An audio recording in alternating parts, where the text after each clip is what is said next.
Assalamualaikum warahmatullahi wabarakatuh.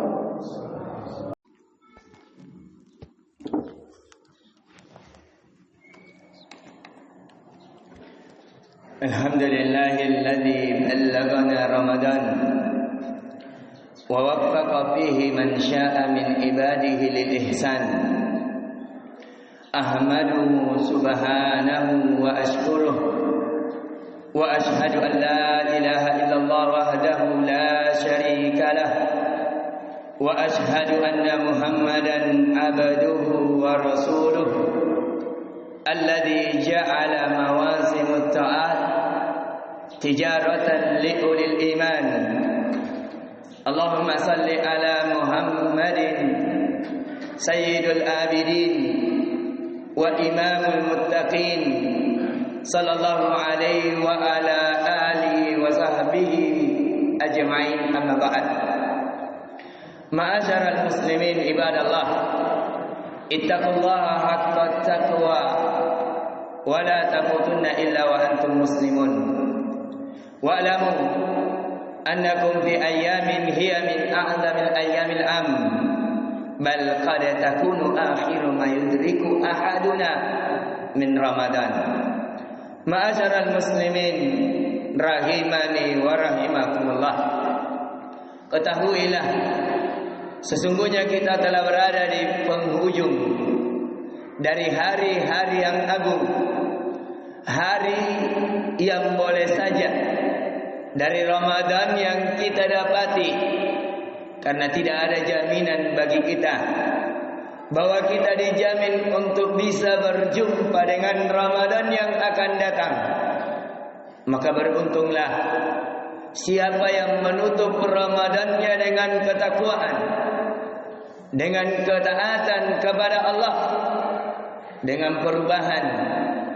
Karena Ramadan meninggalkan kita tidak terasa. Dia datang, pergi, dan akan menjadi saksi dalam kehidupan kita.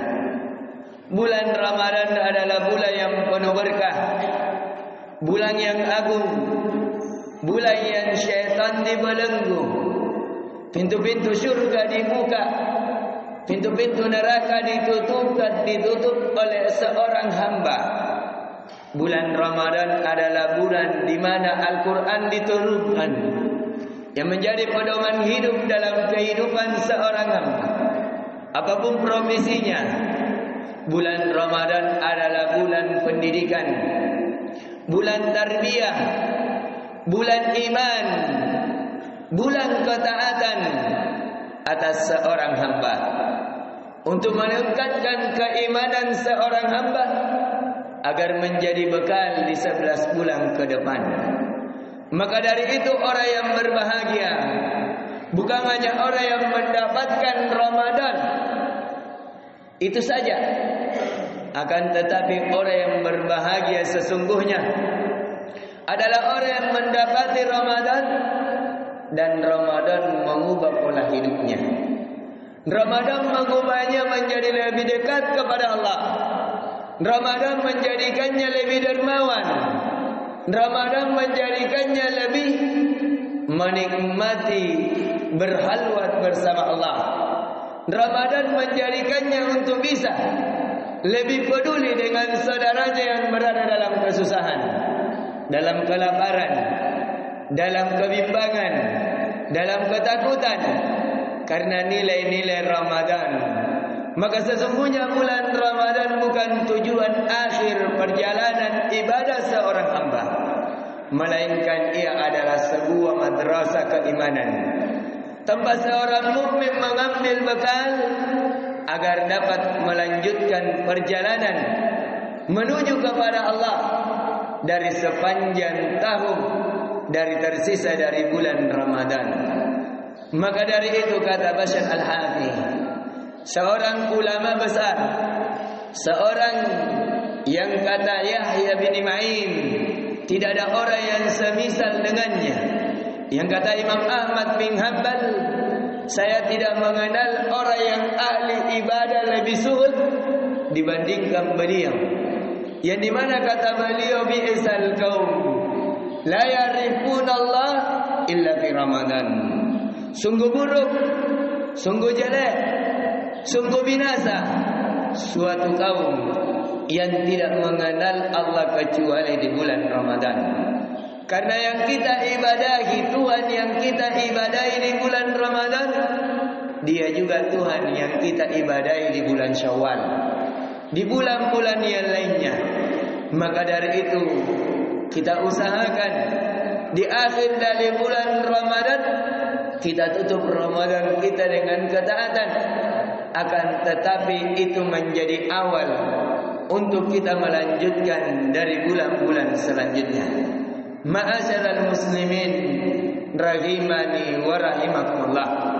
Maka dari itu bulan Ramadan adalah bulan yang mensucikan jiwa seorang hamba. Ketika jiwa seorang hamba suci, maka ketaatan akan lebih mudah. Dan janganlah kita termasuk seperti orang-orang yang Allah kabarkan, wala takunu kallati naqadat azlaha min ba'di quwwatin ankata. Dan janganlah kamu seperti seorang yang menguraikan benangnya yang sudah dipintal dengan kuat, kemudian menjadi bercerai-berai kembali. Jangan kita seperti seseorang yang sudah membangun dari porsi-porsi ketaatannya di bulan Ramadan, tapi setelah bulan Ramadan dia hancurkan kembali. Akan tetapi Allah menginginkan memperlihatkan dari balik hikmah, Allah menampakkan bulan Ramadan bulan ibadah.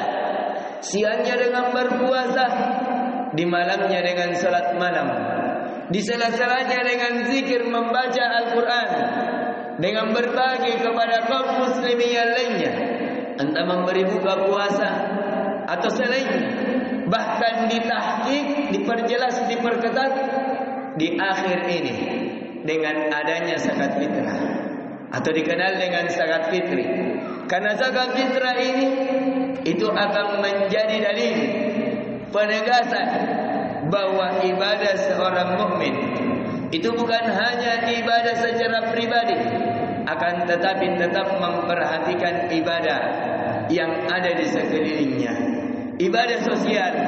Maka dari itu kata Ibnu Abbas, murid Nabi sallallahu alaihi wasallam yang tinggal bersama Nabi sallallahu alaihi wasallam, farada Rasulullah sallallahu alaihi wasallam zakatul fitri tuhratan lis-shaimi.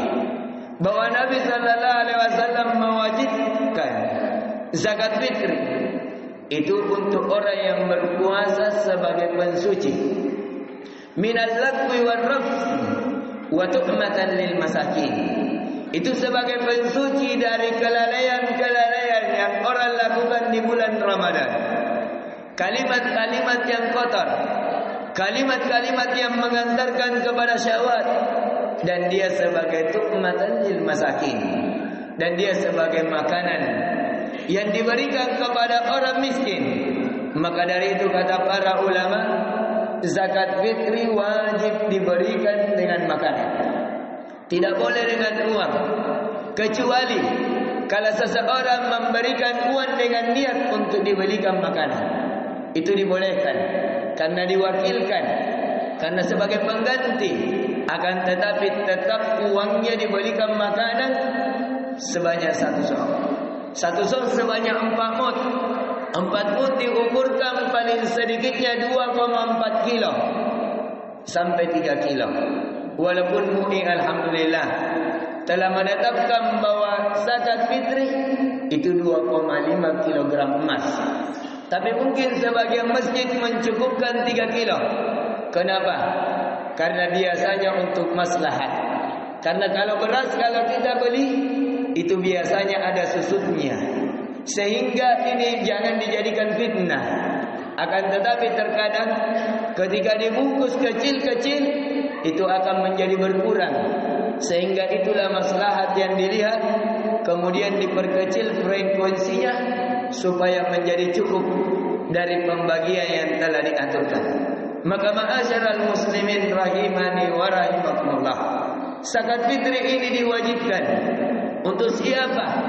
Yang kata Nabi sallallahu alaihi wasallam, bahwa zakatul fitri sa'am min tamrin aw sa'am min syairin 'alal abdi wal hurri, atas seorang budak maupun merdeka, wal zakari wal unsa, baik laki-laki maupun yang perempuannya, was sagiri wal kabir, untuk yang kecil maupun yang besar, minal muslimin, dari seorang muslim. Jadi zakat fitri itu diwajibkan untuk anak-anak dan orang dewasa, untuk laki-laki maupun perempuan. Siapa yang bayarkan anak-anak dan perempuan? Tentunya wali atau orang tuanya. Kalau seorang istri suaminya, dan diperselisihkan bagaimana jikalau anak tersebut telah ada ruhnya, berada dalam janin, atau kita katakan lebih dari 4 bulan tapi masih dalam kandungan, apakah wajib dizakati? Maka jumhur ulama mengatakan tidak wajib baginya zakat fitri, kecuali kalau dia terlahirkan di malam Id, di malam hari raya, maka wajib baginya zakat fitri. Dan kaum muslimin dibataskan zakat fitri padanya adalah seseorang mengeluarkannya dari malam Id sampai khatib naik ke mimbar. Dan yang paling terafdalnya adalah ketika seseorang melakukan salat subuh, kemudian berjalan menuju musalla, menuju tempat salatnya, dia membawa bekal itunya, bekal zakatnya, dia berikan kepada orang yang berhak menerima zakat. Itu paling afdal.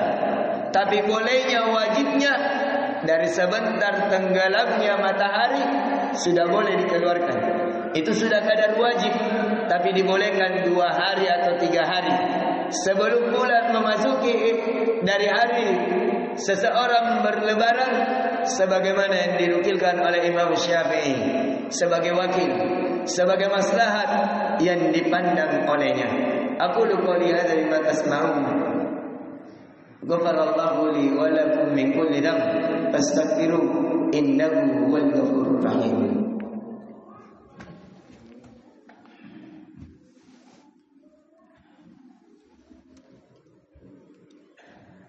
Alhamdulillahi ala ihsanih wa syukru lahu ala taufiqihi wa imtinanih, wa ashhadu an la ilaha illallah wahdahu la syarika la ta'ziman li sya'nih, wa ashhadu anna Muhammadan abduhu wa rasuluhu ad-da'i ila ridwanih.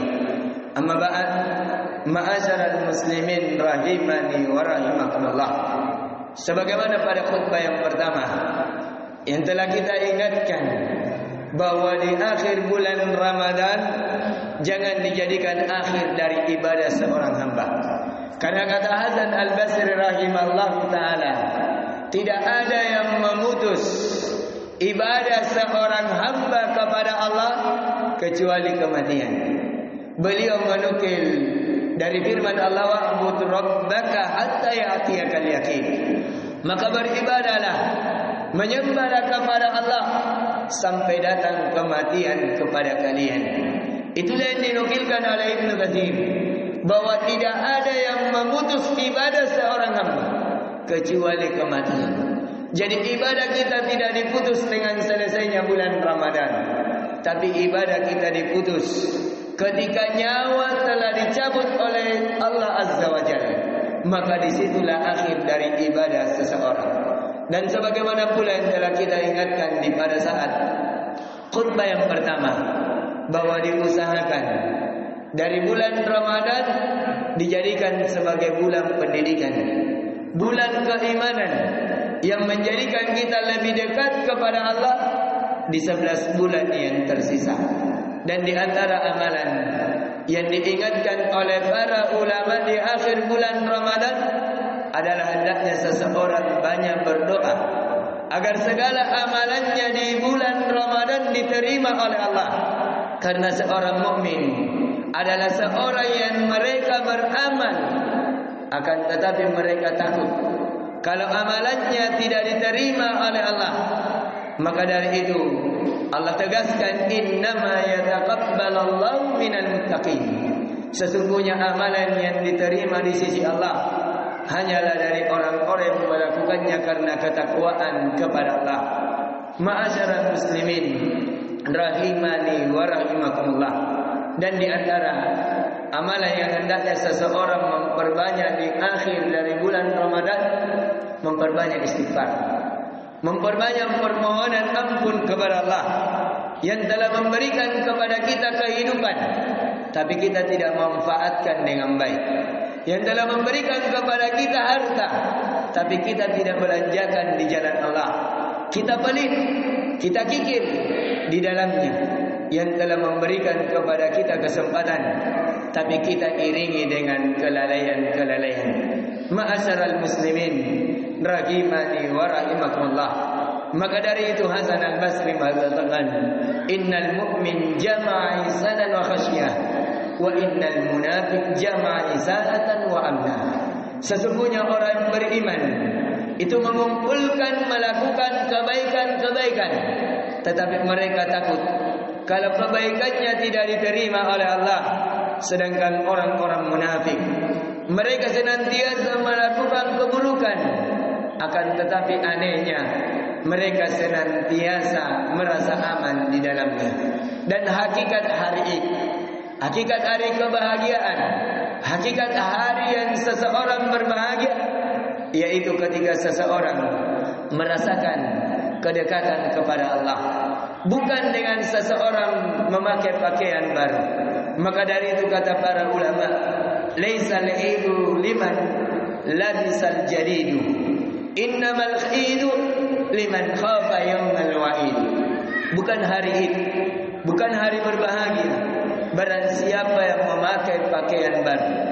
Akan tetapi orang yang berbahagia, orang yang berid adalah siapa yang takut di hari perjumpaan dengan Allah. Aqulu qouli hadza wa astaghfirullah li wa lakum. Allahumma taqabbal minna siyamana wa qiyamana waj'alna minal maqbulin wa la taj'alna minal mahrumin. Allahumma a'innana ala dzikrika wa syukrika wa husni ibadatik. Allahumma tsabbitna ba'da Ramadan ala ta'ah waj'al khaira a'malina khawatimaha. Sallallahu alaihi wa ala alihi wa sahbihi ajma'in. Aqimis salat.